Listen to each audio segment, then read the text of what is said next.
You're live. Thank you very much. All right. Are we here? We're good? Ready to go? Welcome everyone to the public meeting of the Victoria and Esquimalt Police Force. I will look to Marianne to do the territorial acknowledgement. Thank you very much, Co-Chair Jordan, and I will always take a moment to acknowledge that we sit today here on the traditional territories of the Lekwungen-speaking people, the Songhees and Esquimalt nations, as we know them today. And then I ask, as I always do at every gathering, for the individuals present to take a moment either now or at some other point during the day to reflect very personally on the privilege of being able to live in these territories and to raise our families here, and to reflect with thanks about the grace and generosity of the nations in the time that they offer to work with us, to learn with us, to teach us, and to look ahead for the many different ways we can work together for the mutual benefit of all of our residents here on these territories and on the lands in which the nations are now set. So I would offer that request and that urging and those thanks, and as always we end by saying Hechka to all of my friends, relatives, and all of my family. Thank you very much, Co-Chair Alto. And are there any declarations of conflict of interest? All right, seeing none, I'm looking for a motion to approve the public agenda of February 21st. That's today. Sean and Michaela, or Paul is seconding. And all those in favor? Any opposed? None opposed. We have the public minutes of December 20th. A motion to adopt, please. Michaela, seconder. John, are there any errors, omissions, or changes? Being none, all those in favor? Any opposed? None opposed, motion is carried.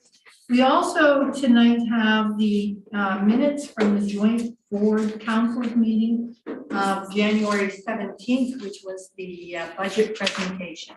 Can I get a motion to adopt those minutes, please? Michaela, seconder. John, any errors, omissions, or changes? Seeing none, all those in favor? Any opposed? None opposed. Board co-chairs update. Well, first of all, we are so pleased to be welcoming back Bella to the board. Bella has been reinstated for a longer term, and we're so pleased to have you back. So thank you. And tonight we also introduced a new board member, which is Paul Farrell. And he has been appointed by the province, and we welcome you, Paul. And again, it's nice to be almost full strength. And there's very few times over my 15 years that I've been able to say it's great to be full strength. So we continue to work on that. The updates for the board, the co-chairs will be meeting with Mr. Kevin Elder, who was on the police board in the past and has done a strategic planning session for us in the past. And we'll be finalizing the agenda for the strat plan. There has been a new date proposed, but there is also a question being put forward by board members, because both the date that was set and the new date that is being set are on a day of committee meetings. And there's a sense that we will be missing out on valuable committee time. And so I want to just look to board members to give me some sort of consensus as to whether you wish to add another meeting, so that and we'll ask Colette to do a little bit of a doodle poll to find out if you value that committee time, and we'll make this strategic planning session another extra special time. So it's adding one more meeting to your days. So if I can just look to board members, is there anyone that is against adding an extra time? All right, I don't see that, so the direction will then be that we'll ask Colette to see what we can do to come up with either an extra time for committees meetings, given that Kevin is already committed to our strategic planning session. Thank you, everyone. The co-chairs had a discussion and we are going to be reviewing committee chair positions. We want to leave things as is and look toward April to be looking at that. The first thing I think we want to do is have a discussion with those current chairs because they have been invaluable over the last number of years. Want to get their feedback and their thoughts about whether they see themselves as wanting to continue. I also want to look to the idea of having a vice chair for committee members so that we're developing some bench strength should something take a committee chair away. And the other thing I want to bring up is now that we have added Paul back, Paul and Isabel and Bella back, we'll need to look at the skills matrix again to update it and see what else we need and send that forward to the province, but also for the two communities. Well, so we're always up to date. And I'm going to look to co-chair Alto for any further information. And in addition to all of that, I'll just say that that report indicates the fact that being a relatively new co-chair, I have started finally to turn my attention to the importance of this work, and I've really enjoyed being able to schedule times now with co-chair Chardon to begin to think about the issues she's identified and to plan more for how these meetings can contain the important information that we all need to have in order to really do due diligence as an oversight board. So I really appreciate that on behalf of the co-chair. And I think those are really productive conversations. I've had a couple of conversations recently, as we mentioned earlier. I had a chance to tour ECOM and learned a lot of interesting pieces about that I didn't know, and perhaps changed a bit of my opinion about what they're doing.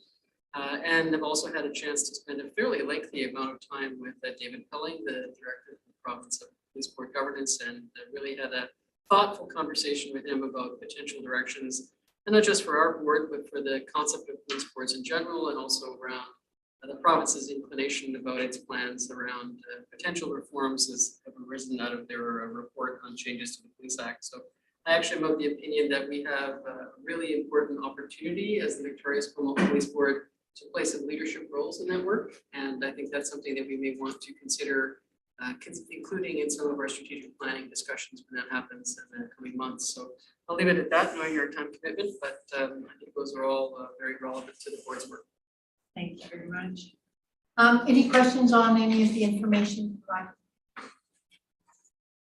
Right, seeing none, we'll move down to committee updates, and we have governance up first. Sean? Thank you very much. So subject to book here, committee updates. There's two items really. The second one you already spoke to, which is Dr.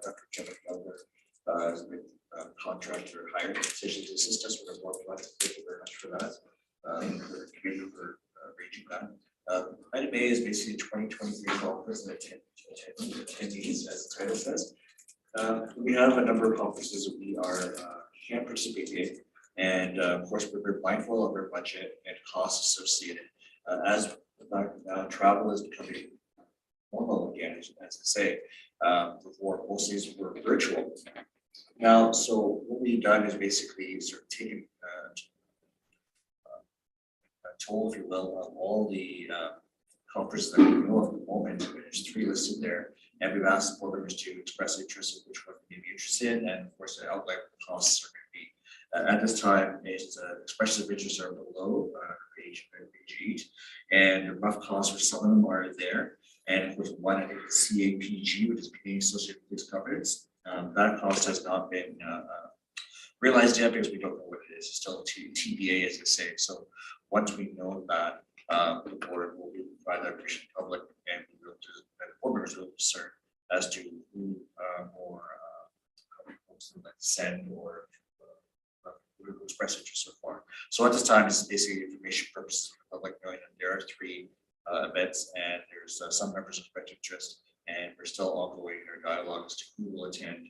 And of course, with every conference attendance, we have a policy or culture that we provide a report back to the public to our learnings to the public via almost a report card style, in a sense, high school style report card. But it does we also bring back our new learnings and also bring ways to make our department better and there's future focus. That's all we have for governance. Thanks very much, Sean. I'll move to human resources and Charlotte. You're muted. Sorry, I thought I was all prepared. No updates for me. All right. Finance. We look to Mr. Crowder. Doug. Oh, thank you very much. I've got 3 items. The first item, maybe I would just defer to the chief to update us on that. It's the donation, chief. What was it? I missed The that. donation to Cheever.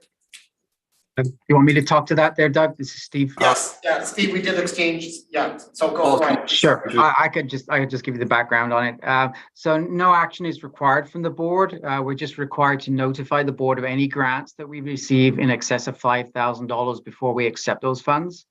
This was a donation from a local sports team, just under $13,800. The only stipulation was that it goes towards GVERT, the emergency response team. There are no known reputational risks associated with accepting the funds, and those funds would go back into the ERT Evergreen Reserve funds to offset some of the costs that they've had to deal with in the last year. And so it's basically just for information. Great. Thank you. And go ahead, Doug. Anything else? Yeah, my items B and C is the overtime report and the monthly financial report. And again, I'm going to turn it back over to our controller, Steve Urkel. Okay, so the overtime report, so both reports are just for the first month of the year. So obviously it's very early in the year. It's not going to tell us a lot of information. So far the overtime, we are below budget. Typically we do start the year, it's fairly quiet. We are fully staffed. So really we don't get a great picture of where we're going to be until to like the end of the first quarter. So I'll keep monitoring and updating you with reports for that. Couple of encouraging things though, just in comparison to the same time last year, the number of call outs is lower than the same time last year. Couple of things of other note is WorkSafe time loss is actually up over last year, but sick leave is down over last year. Same thing for the financial report. We're slightly below budget, but again, it's too early to tell. It's only the first month in. The only thing I would say of note here is I would expect to see some variations as we go through the year. We did have a reorg on the operational side. So that was done after the budget was prepared for 2023. So you're going to see some variations where we've reallocated some of the resources throughout the year. So I'll point those out as we go through the year, just so that you're aware of why we're up and down on some of those line objects.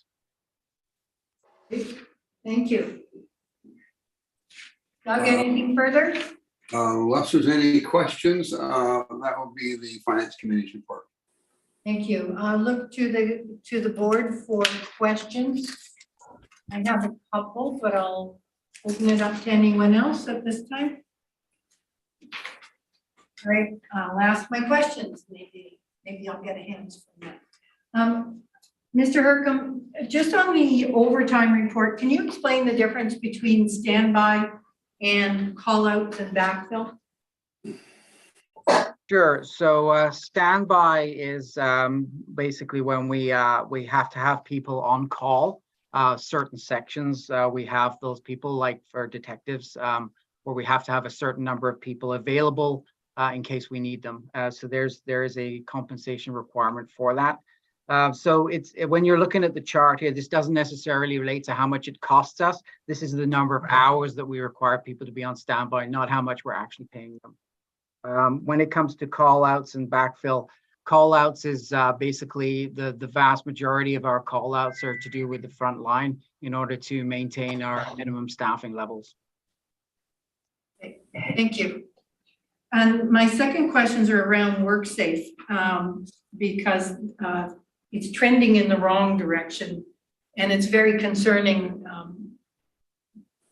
because when we have increasing WorkSafe, WorkSafe BC then penalizes us for that over the next number of years as well for our fees to them. So can you speak to, or could somebody speak to what kinds of injuries or reasons we have right now for people being off work? Are they mainly physical? Are they mainly mental and stress related? So that's my first question. Sure. Chair, I can answer that. And Inspector Jones, you can feel free to fill in if I guess this.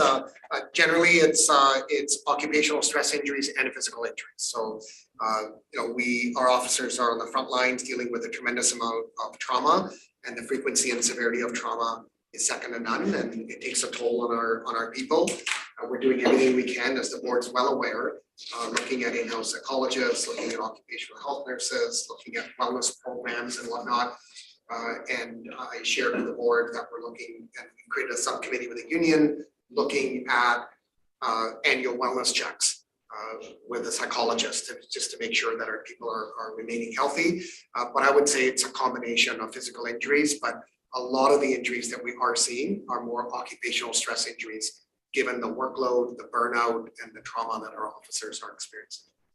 Thank you. And is this what's happening in other departments? Is this similar to what's happening in other? Yeah, there's there's a similarity and a trend that we see in other organizations when we're chatting with them.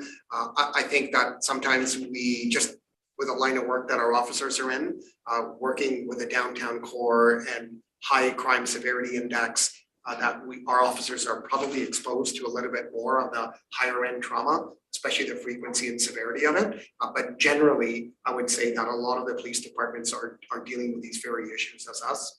We're probably more at the high end. And my final question is around the Chiefs of Police organization. What discussions are you having with regard to how to manage this? Because this is not going down, it's continuing to go up. And are there discussions happening with government around this issue and require more requirements? Or are there discussions with WorkSafe? I mean, this is an issue that still is relatively new. It still is relatively new. I mean, I sit on the board for the Canadian Chiefs of Police. And so as nationally, I know that this is one of the priorities for the Canadian Association of Chiefs of Police. We've had and held national conferences to talk about this very topic with subject matter experts, talking about focusing on wellness of our staff, focusing on prevention and early intervention and just what programs we have. As the board's well aware, we're partnered with Wounded Warriors Canada, which is a national provider of first responder trauma and the programs that they have. And so there's just continual work that needs to happen in this field. But I would say that we're still not where we need to be.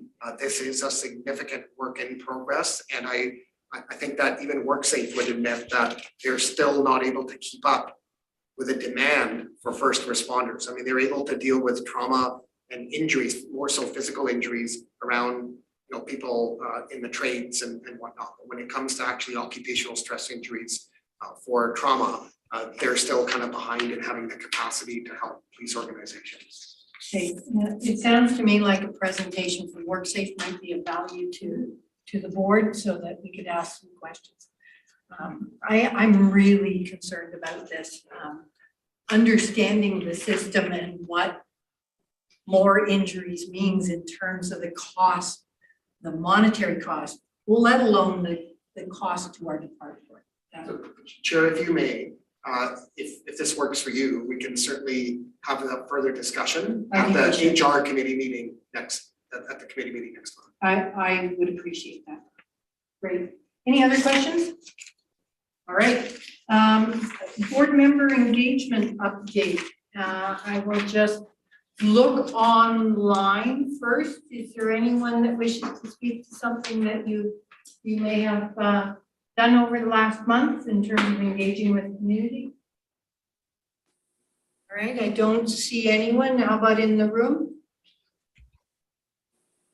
All right, so we'll move on, and we have the BC Association of Police Board Directors update. Charlotte.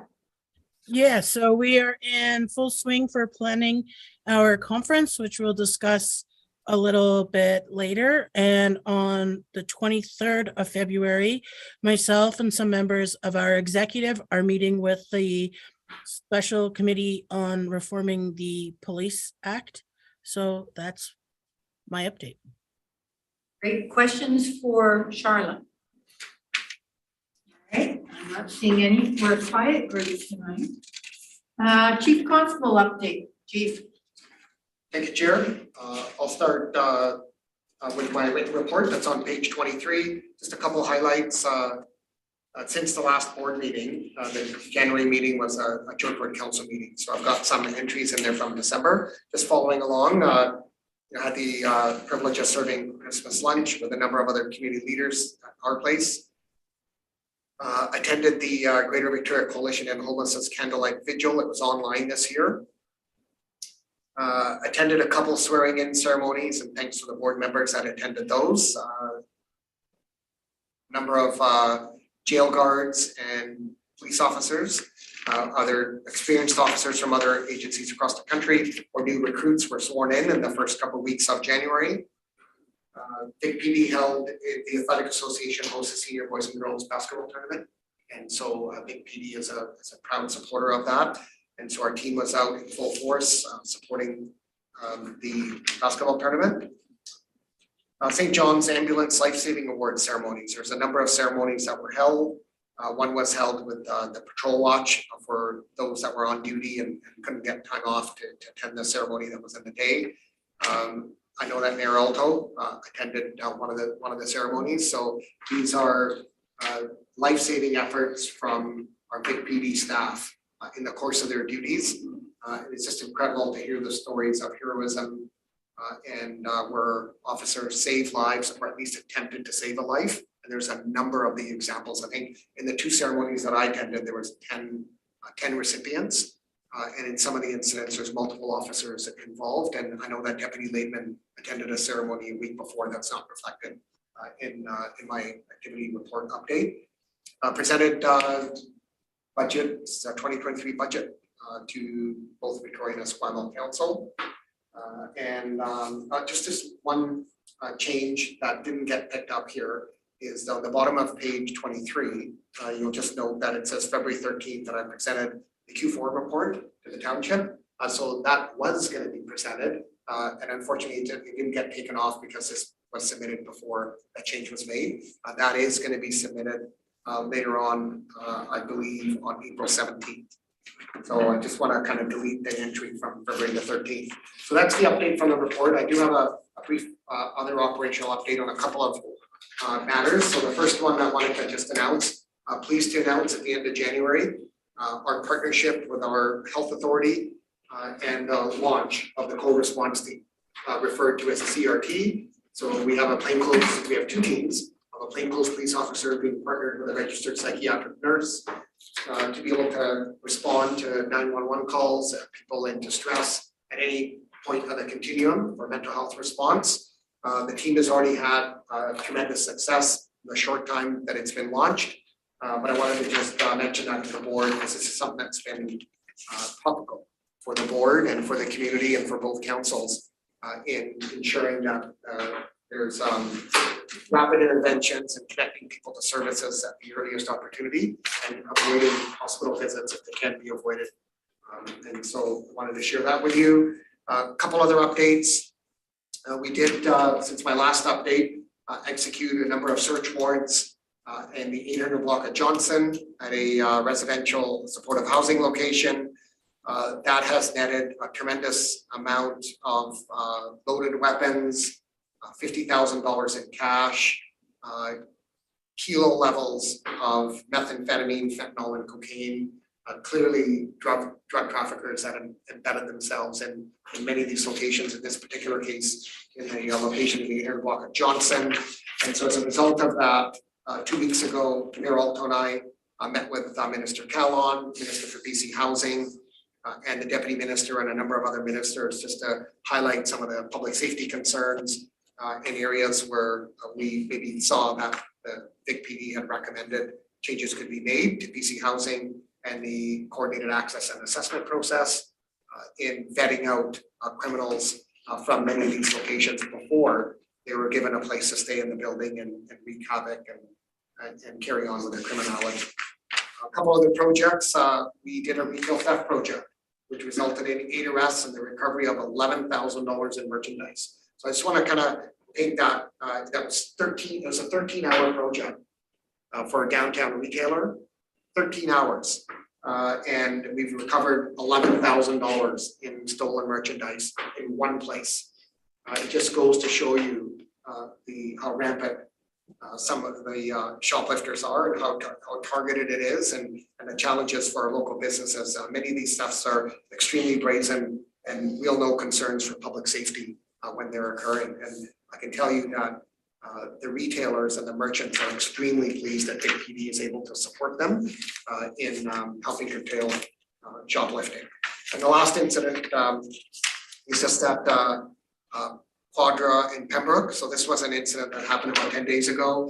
There was a our camper van that was stolen. It was reported stolen. Our officers located it just adjacent to the police department.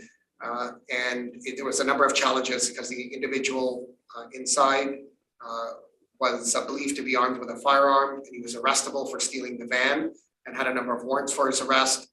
Officers tried to negotiate with this individual. Our Greater Victoria Emergency Response Team was called out. What added another layer of complexity was the Royals hockey game was in with about 3,500 fans, and it was getting out, and so we had to actually make sure that that wasn't going to create some more challenges for the police as they were kind of negotiating with the individual in the camper van. So announcements were made for the people to exit, a safe exit away from where this camper van was located, which created even more public interest because people were wondering why the police are there and what incident was unfolding. The last one is I just wanted to share with the board that you would have seen the breach of privacy that occurred around the lost notebook. The notebook was lost for a 5-day period. We learned about it about a week and a half ago. We've taken every steps to notify the individuals whose privacy was breached and whose identity was compromised. We're doing everything that we can to work with our community and making sure that that people feel safe and they know what happened. And they were all given, and most of the people that we've contacted we met with them individually and shared a letter with them and made sure that they understood the breach that had occurred and what steps that we were willing to take to kind of help them. And we've asked for an ordered external investigation into this matter. And what we will be doing is we'll be bringing our notebook policy and a breach of privacy policy to the next governance committee meeting. So we can just go over that and maybe review it. And then if there's any recommendations coming from this, but I want to be very careful. I don't want to jump too far ahead. If there's an external investigation that's going on, we have to allow that investigation to occur. But I think it just shows good due diligence if we're at least looking at our policy in the interim of any recommendations that may come out of the external investigation. So that's my update, and I'm happy to take any questions that happens. Thank you. Are there questions for the chief?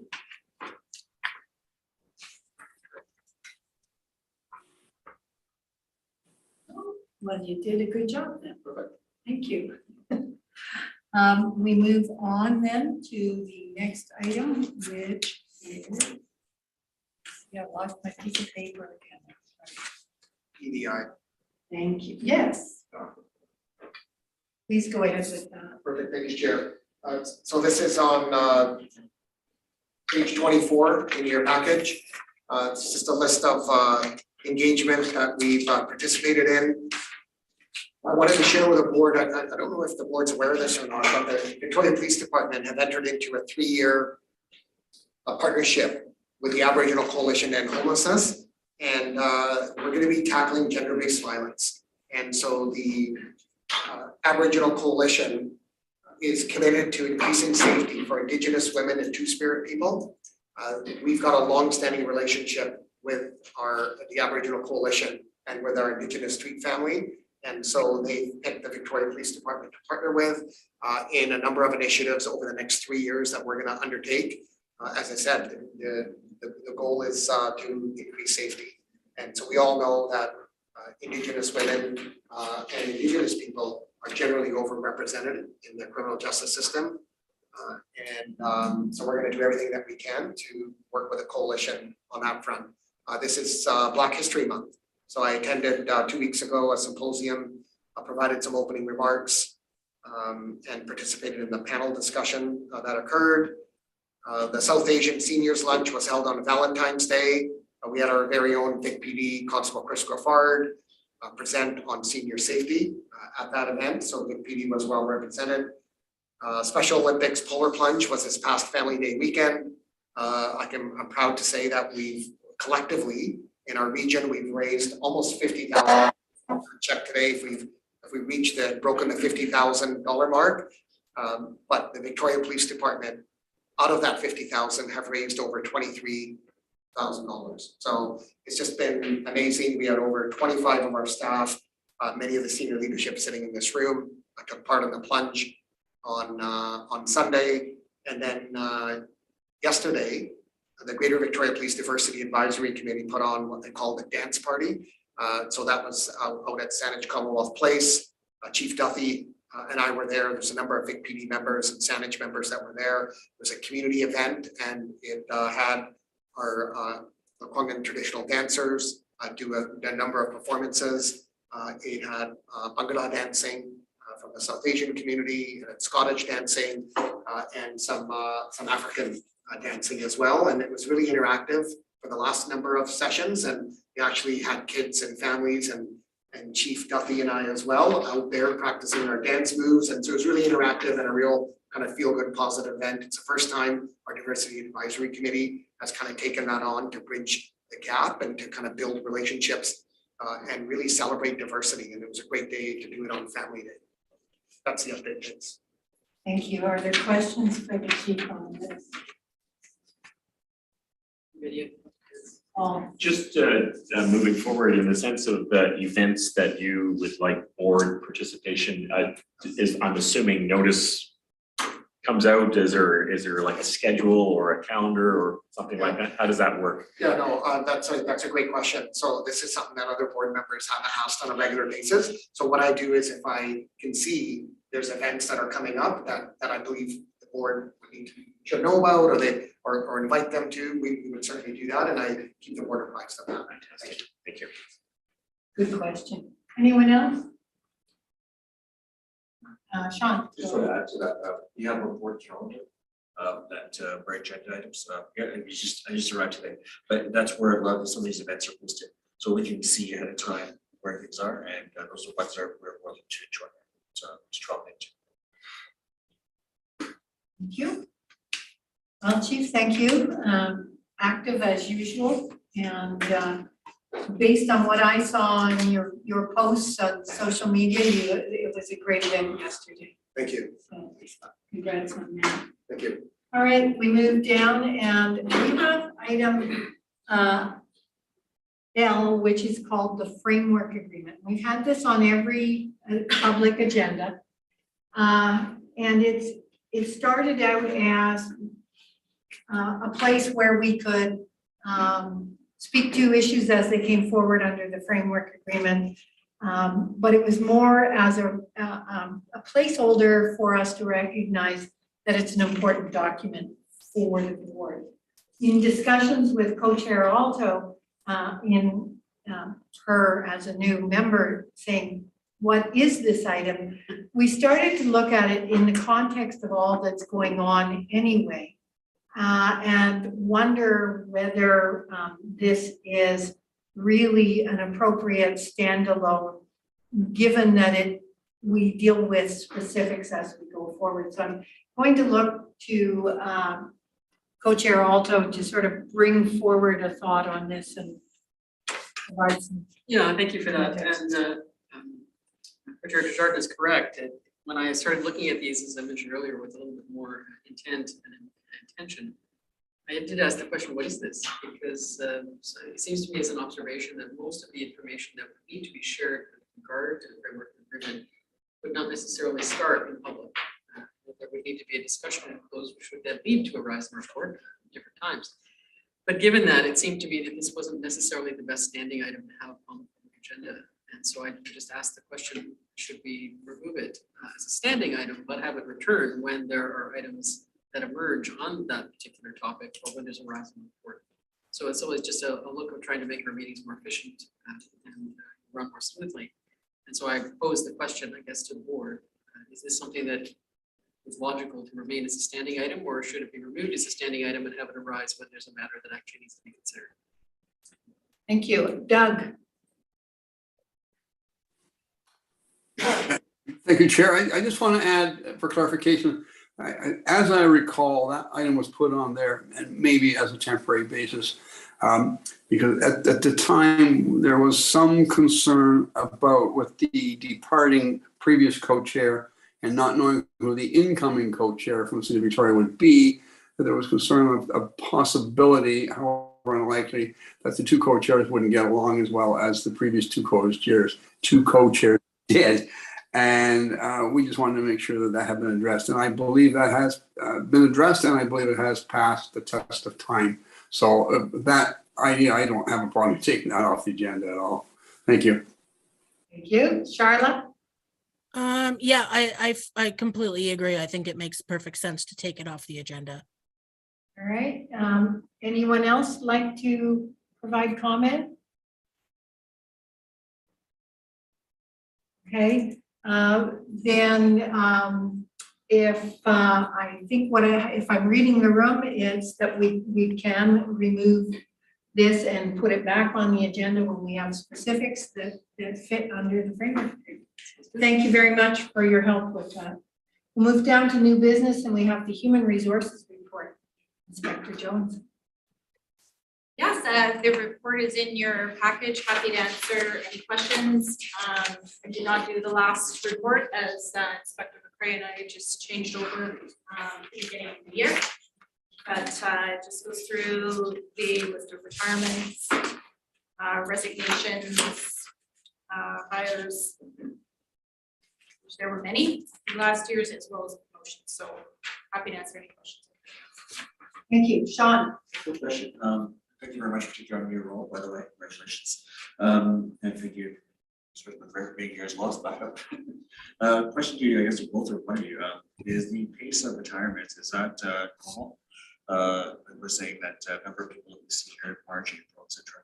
Is that a normal pace of retirement given the party's history, or are we seeing accelerated, or is it a slow down of pace? Just answer that question. I can take that. So this, we are in about year 3 of a 10-year window of increased retirement. So historically, we would have seen maybe a little bit less retirements. We are in a window right now, though, where we see a fairly high number of retirements. So you should expect over the next 5-year period, because we can, try to predict out as best as we can for 5 years, roughly in the neighborhood of 65 retirements. That is consistent with when the last time we did the report, which was about 3 years ago, and it gave us the similar number. And so what you're seeing in terms of retirements on an annual basis here is on par. I would add that besides just the retirements and having people leave and then the challenges of replacing them, those also coincide with the amount of promotion processes that you've seen and promotions that you've seen on the reports over the last several years. That will also continue for the foreseeable future and probably outlast all of us sitting here in the room right now. If you look at the statistics for Canada, it's highly possible it'll outlast our children. So that's where we're at here, and I would say we're on a bit of an upswing right now, and that's expected to continue for at least the next 7 years, 5 for sure, 7 more likely. Doug, you had your hand up, but the question's answered? Yes, it was. Thank you. Okay, thank you. Under resignations, I note that there was several under information management and under special municipal constables. Is there anything that trending within those two areas that provides that sort of sense of why more? I can't speak to the, Jamie would be able to speak to that, Inspector McCray. But I think just of note, one of the great things about our special municipal constables, as well as our reserve, is they are a great recruiting pool for us. And so you'll see that we've actually hired them as constables. Anything further to add to that? No, that was the biggest thing that came out of that. And I would also just add on the civilian side, we have gone many years without too much turnover in the civilian world. However, the last couple of years and continuing for a few more here, we'll see those numbers a little higher, where people are coming to the end of their careers and happily retiring, which we're always excited about. They may not achieve the exact threshold they need to define it as a retirement, so it comes through as a resignation, but people who've been with us for many, many years, and we celebrate them, Mark McIntyre being a great example most recently. Thanks very much. Any further questions? All right, I'm not seeing any. BCAPB request for sponsorship. Charlotte, Yeah, am I muted or can you hear me? we can hear you. Perfect. As I mentioned earlier, we're working to organize our annual conference this year. It's in Nelson, and every year BCAPB reaches out to its member boards to request sponsorship of either coffee breaks, dinners, lunches. I think this is just up to our board. If our board would like to be a sponsor, full disclosure, I'm president of BCAPB, so I'm looking to my colleagues here to make that decision.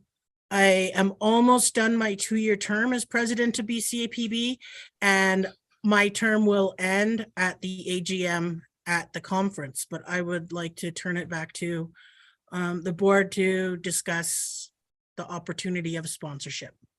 Thank you. And just for board members who may not have been around the table, we do provide something every year, whether it is a breakfast or a snack or a lunch.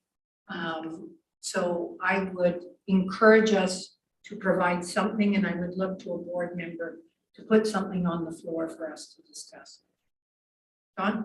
Yeah, I would like to put forward on the floor that we consider discussing sponsoring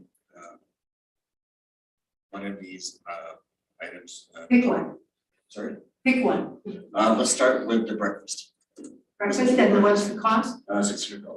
Okay, is there a seconder to that motion? Thank you, Paul. Okay, discussion.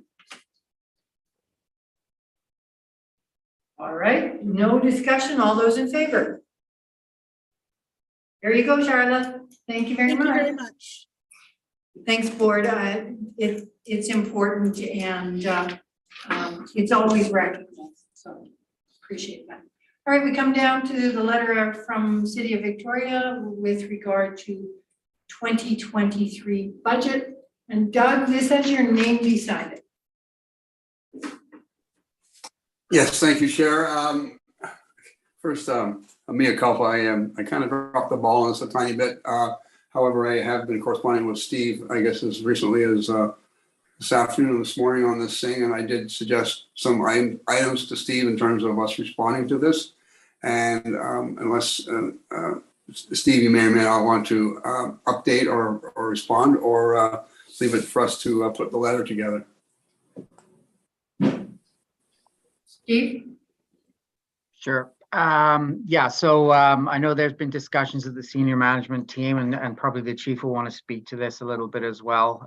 But there was some discussions around basically the board recognizing that you know, the municipalities have the right to alter lines in the budget. However, the board's responsibility is to provide adequate and effective policing. So our recommendation was not to amend the budget as such, as that would undermine any chances that we have to request a Section 27 review if the municipalities do reduce those budgets. However, there were some concerns about being able to direct councils to which reductions would have the least operational impact. I think I'll probably hand it to the chief if you wanted to have a few words about this. Thank you for that, Steve. Yeah, so this, so first off, we understand that councils both at the township and the city have pressures, and they're looking at a number of other areas, and the increase for the property tax is significant.